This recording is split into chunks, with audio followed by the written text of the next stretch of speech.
चीन से भारत में आ रही सस्ती स्टील से भारतीय कंपनियों को नुकसान उठाना पड़ रहा है। भारतीय स्टील कंपनियों को हो रहे नुकसान से देश में रोजगार के अवसर भी कम हो रहे हैं। इस समस्या पर टाटा स्टील के एमडी टीवी नरेंद्र ने बड़ा बयान दिया है। नरेंद्र ने कहा कि चाइना से सस्ते स्टील की आमद से भारतीय कंपनियों के लिए चुनौती बढ़ गई है। नरेंद्र ने बताया कि चीन में अर्थव्यवस्था का विकास उम्मीद के मुताबिक नहीं रहा है, इसलिए चीन कम कीमत पर भी दूसरे देशों में स्टील का निर्यात कर रहा है।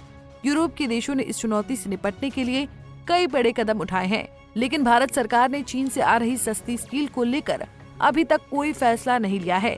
नरेंद्र ने कहा कि अगर भारतीय स्टील कंपनियों की आमदनी बढ़ेगी तो इससे लोगों के लिए रोजगार का अवसर भी बढ़ेगा। जो हमने बोला ये तो एक ग्लोबल इंडस्ट्री है, तो इंडिया में ठीक है, ग्रोथ चल रहा है ठीक से, 8% ग्रोथ है स्टील कंजम्पशन में, तो वो अच्छा है।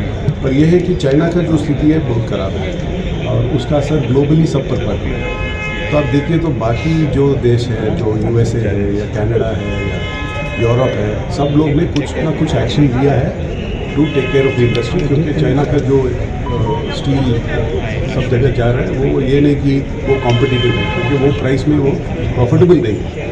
पर वो लोग बिना प्रॉफिट भी प्रोडक्शन कर सकता है, सेल कर सकता है, वैसे हम लोग तो इंडस्ट्री नहीं चला सकता। तो इसलिए हम लोग भी रिप्रेजेंट किया है गवर्नमेंट की तरफ कि कुछ करना चाहिए, क्योंकि आप देखिए तो प्राइवेट सेक्टर इन्वेस्टमेंट में स्टील इंडस्ट्री सबसे आगे है। आप देखिए देश में तो बिटवीन, हम सिर्फ टाटा स्टील का बात नहीं कर रहे हैं, बाकी जो हम लोग का अदर स्टील कंपनी से सब लोग मिल के देखें तो ऑलमोस्ट 40-50,000 करोड़ का इन्वेस्टमेंट हर साल हम लोग कर रहे हैं कुल मिला के। टाटा स्टील का 10,000 करोड़ था लास्ट ईयर, बाकी लोग का भी 10,000 करोड़ का है। तो ये प्राइवेट सेक्टर इन्वेस्टमेंट बहुत इम्पॉर्टेंट है देश के लिए, और देश में आयरन ओर है, देश में मार्केट है, तो वैल्यू एडिशन करने से देश के लिए अच्छा है, जॉब्स भी क्रिएट होगा।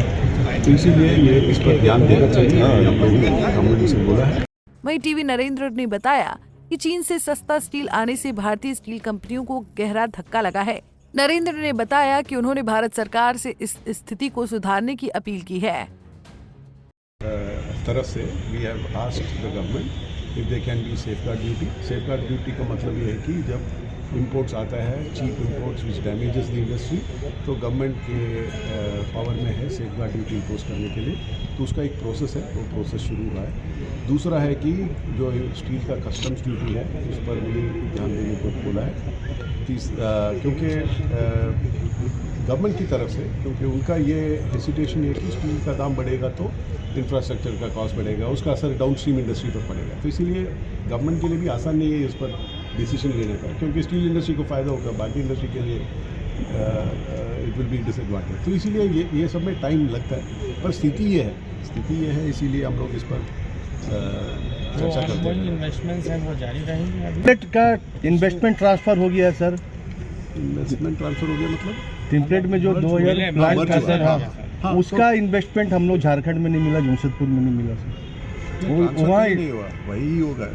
टेम्पलेट का एक्सपेंशन टेम्पलेट में ही होगा, पर टाइम लगा एनवायरनमेंट क्लियरेंस में, शायद ऑलमोस्ट 2 साल लगा, इसीलिए वो डिले हुआ। सर दूसरे चैलेंज है टेक्नोलॉजी सी, आप देखिए अभी आप देखिए हम लोग का कलिंगानगर प्लांट, ठीक है, उधर में बहुत एफिशिएंट है, क्योंकि नया प्लांट है, 8 मिलियन टन के लिए हम लोग का 4,000 लोग हैं, ठीक है। तो वही उधर का एफिशिएंसी है, ठीक है। उधर में जैसे हम बोल रहे हैं, हम लोग शहर नहीं चला रहे, राइट। उधर 100 एकड़ के अंदर पूरा हाउसिंग हो गया हम लोग का एम्प्लॉइज़ का, तो वो भी एक इशू है।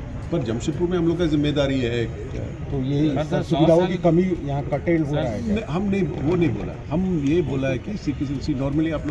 भारत सरकार को चीन से आ रहे सस्ते स्टील पर लगने वाले ड्यूटी को बढ़ाना चाहिए। इससे भारत की स्टील कंपनियों को मिल रही चुनौती कम होगी। साथ ही मुनाफा बढ़ने से भारतीय स्टील कंपनियां लोगों को रोजगार के नए अवसर भी मुहैया कराएंगी। पंजाब केसरी टीवी के लिए जमशेदपुर से इंद्रजीत की रिपोर्ट। हमसे जुड़े रहने के लिए हमारे YouTube चैनल को सब्सक्राइब करें और नई वीडियो की नोटिफिकेशन के लिए बेल आइकॉन को दबाएं।